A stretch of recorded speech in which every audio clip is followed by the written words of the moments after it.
உலகத்தில் புரட்சி தலைவர் எம்ஜிஆர் மக்கள் அனைவர் மனதிலும் இதயத்திலும் இடம் பிடித்தவர். அதுக்கடுத்து நடிகர் திலகம் சிவாஜி கணேசன் நடிப்பின் இமயமா எல்லாரும் மனசுலையும் நிற்கிறவர். புரட்சி கலைஞர் விஜயகாந்த் ஒருவர் தான் 15 கோடி தமிழர்களின் இல்லங்களிலும் குடியிருந்து கொண்டிருக்கும் ஒரே மனிதராக எப்போதும் திகழ்வார், எப்போதும் திகழ்வார். அன்னாரின் ஆன்மா சாந்தி அடைய நான் வல்ல இறைவனை பிரார்த்திக்கிறேன். நாங்கள் 4-5 வருஷம் முன்னாடியே நான்லாம் செத்து போயிட்டோம். எப்போ அண்ணன் கேப்டன் உடல்நிலை மிகவும் மோசமாகி அது என்ன ட்ரீட்மெண்ட்டு என்ன ஏதோ எங்களுக்கு சொல்லப்படலை. அதில் பல மன வருத்தங்கள் இருக்குது. அது இங்கே பேசுகிறதுக்கு உண்டு பயன் இல்லை. என்னால் தாங்க முடியல, அதெல்லாம் பார்க்க முடியல. அந்த மாமனிதருக்கு எத்தனை சோதனைகள் வந்ததுன்னு. நான் ஆர்கே செல்லமணி அவர்கள் நல்ல ஒரு இதை சொல்லிட்டு போனாங்க. அதன் தொடர்ச்சியாக புரட்சி கலைஞர் வளாகம்ங்கிறது வைக்கிறதுல ஒன்றும் இது இல்லை. ஆனால் நடிகர் சங்கத்தின் தலைவர் பொருளாளர் முக்கியமாக கார்த்திக்கு நான் வேண்டி கேட்டுக்கிறேன். இது ஒரு கருத்தாக நீங்கள் எடுத்துக்கோங்க. கடன் வாங்கி ஏதாவது இப்போ கட்டுறதுல என்ன சிக்கல் என்ன எதுன்னு தெரியல, இந்த இடத்துல சொல்லணும் மக்கள் அறிய. ஏன்னா நம்மெல்லாம் மிகப்பெரிய லெஜெண்டாக இருந்த ஒரு கேப்டன். நான் அவர் தலைவராக இருக்கையில், நடிகர் சங்க தலைவராக இருக்கையில் செயற்குழு உறுப்பினராக இருந்தவன்.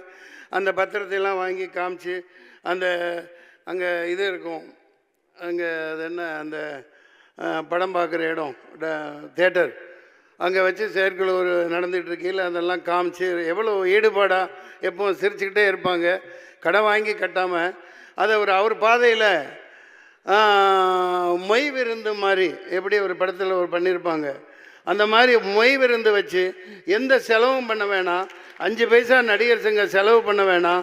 எல்லா நடிகர்களும் அந்த வளாகத்தை சுத்தப்படுத்தி அந்த புதர்களெல்லாம் அப்புறப்படுத்திட்டு சாமியானா போட்டு இந்த பக்கம் சைவ உணவு அந்த பக்கம் அசைவம் போட்டு மொய் விருந்து வச்சு பாக்கட்டையில் வெத்தலை பாக்கு வச்சு எல்லா நடிகர்களுக்கும் கூப்பிடுவோம்.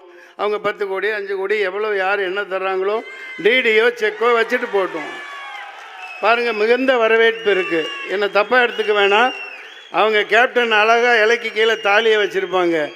அதே பாணியில் அது வேறு ஃபார்மேட்லேயும் பண்ணிக்கலாம், ஒன்றும் தப்பு இல்லை. எல்லாத்தையும் கூப்பிட்டு ஏண்டா எவனும் வந்து இங்கே தமிழ்நாட்டில் ஆட்டை போட்டு என்னதையும் பில்டிங் கட்டுறான். 40 பில்டிங் கட்டுறான், 40 மாடி கட்டுறான், 50 மாடி கட்டுறான். எப்போ நம்ம கண்ணு முன்னாடி வந்து கூலை கும்பிடு போட்டவன் 20 வருஷத்துக்கு முன்னாடி என்கிட்ட அசிஸ்டண்ட்டாக இருந்தவன் பெரிய பில்டராக இருக்கான். நம்ம அதே இடத்துல இருந்துகிட்டு இருக்கோம். இப்போ கேப்டன்லாம் நடிகர் சங்கம்னா ஒரு இராணுவ பலத்தோடு இருந்துச்சு, இராணுவ பலத்தோடு இருந்துச்சு. சாதாரணமாக இருந்தார். எல்லா ஆட்சியாளர்கள்லாம் பயந்தாங்க.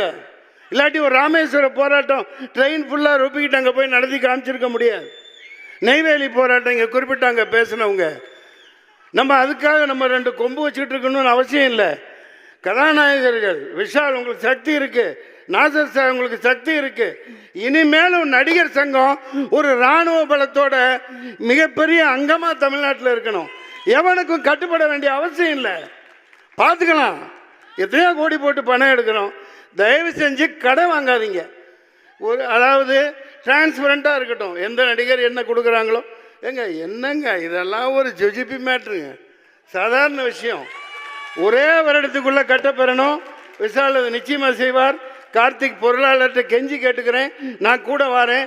நீங்கள் செயற்குழு உறுப்பினர்கள் மட்டும் ஈகோ பார்த்துட்டுலாம் இருக்காதீங்க. நடுராத்திரி கூப்பிடுங்க, எப்போ கூப்பிட்டாலும் வரோம், எல்லோரும் வருவாங்க. இது ஒரு சாதாரண விஷயம். எம்ஜிஆர் நடத்தின மாதிரி அந்த இடத்துல இப்போ இந்த பொங்கல் வச்சு ஒன்றுமே நடக்கலை. அந்த இடத்துல நல்லா கட்டடம் கட்டின பிறகு எல்லாத்தையும் பளபளான்னு போட்டு மார்பிள் போட்டுறாதீங்க. பொங்கல் வைக்கிறதுக்கெல்லாம் இடம் வச்சுருங்க. வருஷம் கேப்டன் பேரில் பொங்கல் விழா நடத்தணும். எல்லா நடிகர்களும் யார் யார் ஊரில் இருக்காங்களோ எல்லாம் வந்து கொண்டாடுறோம், ஜாலியாக கொண்டாடலாம். சரிங்களா? மக்களை நல்லா வாழ வைக்கணும். அதான் கேப்டன் சொன்னது. அன்னாரின் ஆன்மா சாந்தியுடைய வாழ்த்துக்கள். பிரார்த்திப்போம். நன்றி, வணக்கம். கேப்டனை வந்து எனக்கு 1985 முதல் தெரியும். ஆனால் அவர் கூட படம்லாம் நடித்ததில்லை. நான் வந்து நாடகங்களில் இரத்த கண்ணீர் தூக்கும் இடை நாடகங்கள் நடத்திட்டு இருந்தப்போ ராதாரவி என்ன கூட நாடகம் நடிச்சுக்கிட்டு இருந்தேன்.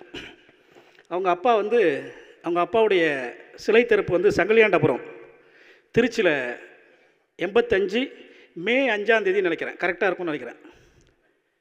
சிலை திறப்பு விழா நடந்தது. அதை வந்து முத்தமிழ் அறிஞர் கலைஞர் வந்து திறந்து வச்சார். ஒரு சினிமா பட்டாளமே கேப்டன் தலைமையில் அங்கே போனோம். நாங்கள் அண்ணன் கேப்டன் விஜயகாந்த், சந்திரசேகர், தியாகு போன்ற நடிகர்கள், எல்லா நடிகர்களும் அங்கே இருந்தாங்க. அப்போ வந்து ராஜாளி ஹோட்டல் அப்போ தான் முதல்ல திறக்கிறாங்க. அன்றைக்கி தான் திறக்கிறாங்க. முதல் பில்லே எங்கள் பில்லு தான். ஏன்னா கேஷ் டிரான்ஸ்லேஷன் ஃபுல்லாக அடிக்கடி ராதாரவி என்ன சொல்லுவார், என் கூட ஃபுல்லாக அவங்க எங்கள் அப்பா சில திறக்கிறப்போ பூச்சி தான் எல்லாம் பார்த்தாங்க. ஃபுல் கேஷ் டிரான்ஸ்லேஷன் நான் தான் பார்த்தேன். அப்போ எனக்கு வந்து கரெக்டாக 18 வயசு. நான் வந்து பாய்ஸ் சர்வீஸில் ஜாயின் பண்ணேன் ஹவுசிங் போர்டில். இப்போ நான் ஹவுசிங் போர்டில் சேர்மனாக இருக்கேன். எதுக்காக சொல்ல வரேன்னா, அன்றைக்கி கலைஞர் வந்து காலையில் 5:15 நினைக்கிறேன் பாண்டியன் அங்கே வருது. ஆமாம், பாண்டியன் தான். ஹோட்டலுக்கு கூட்டிகிட்டு போகிறதுக்குள்ளே எங்களால் முடியல, அவ்வளோ கூட்டம், 4 டிஸ்ட்ரிக்ஸுடைய கூட்டம். அப்போ என்ன பண்ணலாம், இங்கேயே இவ்வளோ கூட்டம் வந்துருச்சு, சங்கிலியாண்டபுரத்தில் எவ்வளோ கூட்டம் வரப்போகுதுன்னு எல்லாரும் திக்காடிக்கிட்டு இருந்தோம். அப்போது விஜய் தான் சொல்லுவார், ராதாரவி, விஜய் என்ன பண்ண போகிறேன்னு எனக்கு ஒன்றுமே புரியலையே, எப்படி கூட்டம் வந்து உள்ளே வந்துருச்சு, சங்கிலியாண்டபுரத்துக்குள்ளே ஊருக்குள்ளே வந்துருச்சு, எப்படி நம்ம சரி பண்ண போகிறோம், நீ பேசாமல் இருந்து அங்கே அப்படி இந்த வேஷ்டியை கட்டி நின்றுக்கிட்டு. நீங்கள் பார்த்தீங்கன்னா நடிகர் திலகத்துடைய சிவாஜி ஐயாவுடைய இறப்பில் இருந்த மாதிரியே அந்த நிகழ்ச்சி கிட்டத்தட்ட நான் சொல்கிறது 30-32 வருஷத்துக்கு முன்னாடி. அந்த நிகழ்ச்சியை ரொம்ப அருமையாக அன்றைக்கி நடத்திட்டு நாங்கள் வந்து மறுநாள் காலையில் ட்ரெயினில் வந்தோம். அந்த ட்ரெயின் வந்து ஒரு 4 இது ஃபுல்லாக 4 கேரேஜாக, நாளைக்கு 5 இதோ நாங்கள் புக் பண்ணிவிட்டு வந்தோம்.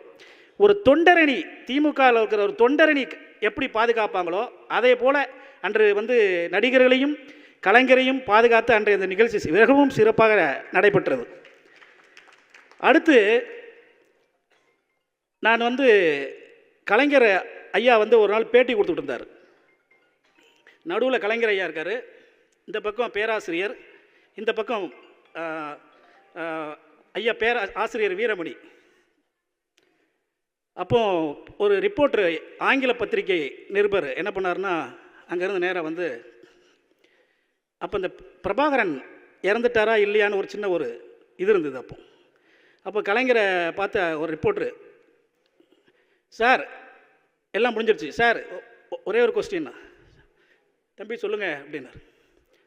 பிரபாகரன் இப்போ நீங்கள் எல்லாம் சரி, பிரபாகரன் இறந்துட்டாரா இல்லையா கரெக்டாக சொல்லுங்கள் அப்படின்னாரு. உடனே பேராசிரியர் எப்பவுமே கலைஞர் இருக்கிறப்போ பதில் சொல்ல மாட்டார். அதே மாதிரி ஆசிரியர் நம்ம பொதுச்செயலாளர் ஆசிரியரும் பேராசிரியரும் பேச மாட்டார், ஆசிரியரும் பேச மாட்டார். ஆனால் ஆசிரியர் வீரமணி ஐயாவுக்கு வாய் அப்படி லிப்ஸ் அப்படியே துடிக்குது பதில் சொல்லணும்னு. பேராசிரியர் பேசாமல் இருந்தார்.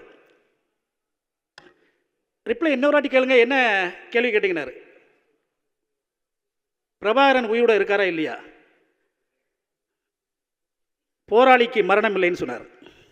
அதே போல தான் கேப்டன் பிரபாகரனுக்கும் மரணம் இல்லை என்பது ஒரு எனக்கு நினைவு வந்தது. அடுத்து அவரை பற்றி சொல்லணும்னா நிறைய சொல்லிகிட்டே போகலாம். டெக்னீஷியன் மேலே, பொதுவாக நடிகர்கள் மேலே தான் அவர் என்னென்ன நட்புணர்வோடு இருந்தார், புகழோடு இருந்தார், எவ்வளோ நட்புணர்வு இருந்தார் சொன்னாங்க. ஆனால் டெக்னீஷியன் தொழிலாளர்கள் மேலே ரொம்ப ஒரு நட்புணர்வு இருப்பார் என்பதுக்கு ஒரு சின்ன ஒரு உதாரணம் உண்டு. மைசூரில் மசனக்குடின்னு ஒரு இடத்துல நானே ராஜா நானே மந்திரி, அப்போ நான் அந்த ஸ்பாட்டில் இல்லை, அப்போ அது பெரிய செய்தி ஆச்சு. அது ஆக்சுவலாக ஷூட்டிங் நடந்துக்கிட்டு இருந்தது. ஷூட்டிங் நடந்து நைட்டு வந்து ஜீவிதா மேடமும் அவங்க ராதிகா மேடமும் ஒரு ரூமு, அந்த சென்ட்ரல் ஹால், அந்த ஃபோட்டோலலாம் அப்போ வந்தது, பெரிய பெரிய ஆர்டிக்கல்லாம் எழுதியிருந்தாங்க. அப்போது எல்லாம் பேசி சிரித்து பேசிகிட்டு இருக்கப்போ அங்கே உள்ள நபர்கள், கர்நாடகாவில் மசனக்குடி உள்ள 4 நபர்களில் ஒருத்தர் வந்து நம்ம நடிகையை பார்க்க வந்தவர் கொஞ்சம் சின்ன, அவருடைய கண்ணோட்டம் தவறாக இருந்தது, அவருடைய ஆக்டிவிட்டீஸ் சரியில்லைன்னு பக்கத்தில் போய் கையில் பிடிச்சி கிள்ளி விட்டார் போல். அப்போ அது பெரிய இஷ்யூவாக வந்தது. அப்போ உடனே என்ன பண்ணார், அங்கே சோத்ராஜன் அவருடைய மேக்கப் பெண், அப்போ சோத்ராஜனோட சண்முகம்னு ஒரு மேக்கப் பெண் உண்டு. அந்த சண்முகம் போய் நேராக என்ன பண்ணார், அண்ணன் தானுவனுக்கு தான் நல்லா தெரியும், ஏன்னா அவங்க அந்த கம்பெனி ஃபுல்லாக அவர் தான் பார்ப்பார் நினைக்கிறேன். உடனே இவர் என்ன போய் நேராக ஒரு சேரை எடுத்துகிட்டு போய் அவனை ஒரே அடித்து தள்ளிட்டார். அடித்த உடனே அந்த 4 பேர் ஓடிட்டாங்க. ஓடின பண்ண ஒரு 20 நிமிஷத்தில் பார்த்தீங்கன்னா ஒரு 25 பேர் அங்கே ஸ்பாட்டுக்கு வந்துட்டாங்க. 25 பேர் வந்த உடனே நம்ம டெக்னீஷியனுக்கு எல்லாருக்கும் என்னடா இது, நம்ம டெக்னீஷியன் அடிக்க வந்தாலும் அந்த உணர்வு கூடமா விஜயகாந்த் தலைமை எல்லாம் கண்ணை காமிச்சு விட்டார். அடி பின்னி பெடல் எடுத்துட்டாங்க எல்லாரையும். எடுத்துட்டு இம்மிடியேட்டாக நைட்டு வந்து ஷூட்டிங்கு ஸ்பாட்டை வந்து அவங்க ஷிஃப்ட் பண்ணிட்டாங்க. அப்போ அந்த படத்தின் ப்ரொடியூசர் வந்து தூயவன் நினைக்கிறேன், தூயவன் தான் இருக்குன்னு நினைக்கிறேன். அந்த தூயவன் வந்து என்ன இது பிரச்சனை இருந்ததுன்னு ஊருக்கு வந்துட்டார். சென்னையிலேருந்து ஊருக்கு வந்த உடனே ஏன் பிரச்சனை வந்தோன்னா, இல்லை சண்முகம் மேக்கப் மேன் தான் ஃபஸ்ட்டு அவரை அடித்தார் அப்படின்னு ஒன்று அவரை வேலையை விட்டு எடுத்துருங்கன்னொடனே வேலையை விட்டு அவரை எடுத்து அவர் பெட்டிலாம் எடுத்துகிட்டு ரயில்வே ஸ்டேஷனுக்கு போயாச்சு. உடனே சோத்ராஜ் வந்து சண்முகத்துக்கு ரொம்ப க்ளோஸ் ஃப்ரெண்டு. சோத்ராஜ் போய் கேப்டன்கிட்ட சொல்லியிருக்காரு, அண்ணே இந்த சண்முகம் கம்பெனி பார்க்குறவர்னே நேற்று வேலையை விட்டு எதுக்கு எடுத்தாங்க அப்படின்னாரு. இல்லை நேற்று பிரச்சனை இல்லை, அவர் தான் முதல்ல அடிக்க போனார் அதனால். இல்லையா, நான் அடிக்க வேண்டியது அவன் அடித்தான், நான் அடிக்க வேண்டியது அவன் அடிச்சிருக்கிறான். அவன் வந்து நாளைக்கு இங்கே ஷூட்டிங்கில் இல்லை அப்படின்னா நான் நாளைக்கு ஷூட்டிங் கேன்சல் பண்ணிடுவேன்னு சொல்லிட்டார். உடனே அந்த ரயில்வே வந்து அசோசியேட் டைரக்டர்லாம் போய் தேடி ரயில்வே ஸ்டேஷனில் ரயில் பெட்டியில் உட்காந்துருந்த சண்முகத்தை கூட்டிகிட்டு வந்து ஷூட்டிங் ஆரம்பித்தாங்களாம். எதுக்காக இதை சொல்ல வரேன்னா, ஒரு தொழிலாளிக்கு ஒரு பிரச்சனைன்னா கூட அவர் கூட நிற்கப்பார் என்று இந்த நல்ல நேரத்தில் நான் உங்கள் நல்ல நேரம்னு சொல்ல முடியாது, எனக்கு வருத்தம் தான், இந்த நேரத்தில் சொல்லிடுறேன். அதே போல் அவர் இறந்த அன்னைக்கு மாண்புமிகு முதல்வர் அவர்கள் உடனடியாக அரசு மரியாதை அறிவித்த அடுத்த நிமிடம் அரசு மரியாதை அறிவித்தார். சுதீஷ் சாரையும் அவங்களுடைய சன்னுகிட்டையும் உதயா சாரை அமுச்சு என்ன வேணும்னு கேட்க வச்சாங்க முதல்வர் கேட்டு உடனே அந்த இடம் வந்து அவங்க கேட்டாங்க. அந்த இடத்தையும் கொடுத்து அந்த முழு செலவையும் அரசாங்கமே ஏற்றுக்கொள்ளும் என்று சொல்லி ஒரு நடிகர் இறந்த உடனே 2 தினங்களில் அந்த பாலத்துக்கு அந்த பாலம் அந்த மண்டபம் பக்கத்தில் உள்ள பாலத்துக்கு வளைவுக்கு பெயர் விஜயகாந்த் வளைவு என்று அறிவித்த முதல்வருக்கும் இந்த நேரத்தில் நன்றி கூறி நிறைய கருத்துக்களை சொன்னாங்க. நடிகர் சங்கம் எப்பவுமே அதுக்குன்னு ஒரு 2 பேரை நாங்கள் வச்சுருப்போம், உடனே அதை ஏற்றுப்போங்கிறத விட செயற்குழு பொதுக்குழுன்னு ஒன்று இருக்குது. அந்த முடிவு கூட அண்ணன் செல்வமணி எடுத்திருக்காரு, உரிமை கூட சொன்னார், அது ஒன்றும் தப்பு கிடையாது. இருந்தாலும் சட்டம்னு ஒன்று இருக்குது, அதன்படி நாங்கள் கலந்து யோசித்து நல்ல ஒரு முடிவை உங்களுக்கு கொடுப்போம் என்று கூறி விடைபெறுகிறேன். நன்றி, வணக்கம். வந்திருக்க அத்தனை பேருக்கும் பெரியவங்க எல்லாருக்குமே நான் வணக்கம் தெரிவிச்சுக்கிறேன். விஜயகாந்த் சார் பற்றி நிறைய பேர் சொல்லிட்டாங்க. எனக்கு அவருக்கு நிறைய அனுபவங்கள் இருக்குது. ஏன்னா தர்மச்சக்கரன்னு ஒரு படம், அது நான் கோ டைரக்டரு. விவேக் நானும் சினிமாவுக்கு வர்றதுக்கு முன்னாடியே ஃப்ரெண்ட்ஸு. நாசர் சார் அப்படி தான், நாங்களாம் சினிமாவுக்கு வர்றதுக்கு முன்னாடியே ஃபிலிம் சொசைட்டியில் மெம்பர்ஸ் ஃப்ரெண்ட்ஸு. இப்போ விவேக் வந்து ஒரு மாதிரி ராவுத்தர் சார்கிட்ட ஒரு கதை சொன்னப்போல் நான் போய் கதை சொன்னேன். உடனே ராவுத்தர் சார் வந்து கேப்டனுக்கு ஃபோன் பண்ணி, ரமேஷ் கண்ணா ஒரு பையன் வந்திருக்கான், ரவிக்குமார் ரெஸ்டாரண்ட் நல்லா கதை சொல்கிறான் அப்படின்னு. சரிண்ணே அப்படின்ட்டாங்க. இவர் என்ன சொன்னால், நீ தர்மச்சக்கரம் ஒர்க் பண்ணுறியே, பொள்ளாச்சி தான் ஷூட்டிங் நடக்குது, நீ அங்கே போய் அப்படியே கதையை சொல்லு அப்படின்னாரு. நான் போய் கதையை போனேன். நான் அதில் ஒர்க் பண்ணுறேன், கோஆர்டினேட்டராக ஒர்க் பண்ணுறேன், ஒரு சின்ன கேரக்டர் பண்ணியிருக்கேன். நான் போய் அண்ணன் இந்த மாதிரி வந்து ராவுத்தர் சார்கிட்ட கதை சொல்ல பிடிச்சிருச்சு, நீங்கள் ஒரு தடவை கதையை கேட்டிங்கன்னா கொஞ்சம் நல்லா இருக்குண்ணே, ஷூட்டிங்லாம் ஆரம்பிச்சிருவேன். எதுக்கு கதை கேட்கணும், நீ கதை சொல்லிட்டல்ல, நீ நல்லா பண்ணுவேன், நீ ஒர்க் பண்ணுற நான் பார்த்துருக்கேன் உன்னை, நீ போய் ஷூட்டிங் வேலையை ஆரம்பினார்.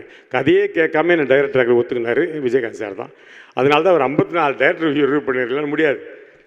ஆனால் சில பல காரணங்கள் அப்படியே அது தள்ளி போயிடுச்சு. அந்த கதை தான் அப்புறம் பின்னாடி ஆதவன் சூர்யா வச்சு பண்ண கதை, அந்த கதை விஜயகாந்த் சாருக்காக பண்ண கதை. அதுமாதிரி விஜயகாந்த் சாரோட நிறைய மரியாதை வானத்து போல பண்ணியிருக்கேன். சிவா சாருடைய ப்ரொடக்ஷனில் மரியாதை பண்ணியிருக்கேன். நானும் அம்மு எல்லாமே அந்த ஷூட்டிங்கில் இருந்திருக்கிறோம். ஷூட்டிங் நடக்கும்போது எல்லாம் கேரனில் உட்காருவாங்க இப்போல்லாம். ஆனால் அவர் கேரனில் உட்கார மாட்டார். வெளியில் ஒரு கொடையை பிடிச்சின்னு கொடையை கூட பிடிக்க விட மாட்டார். சுதீஷ் சார் தெரியும், அவரே பிடிச்சிக்கிட்டு போ அப்படி உட்காந்துருப்பார். ஒரு ஸ்டூலில் நிமிர்ந்து உட்காந்துருப்பார். நமக்கே இடுப்பு வலிக்கும். பார்த்தா கூட்டம் சரியான கூட்டம் வந்துடும், ரசிகர்கள் கூட்டம். அவங்க ஆகுன்னு கத்துனாங்கன்னு வச்சுங்களேன், அப்படி கை காட்டுவார், சைலண்ட் ஆகிடுவாங்க.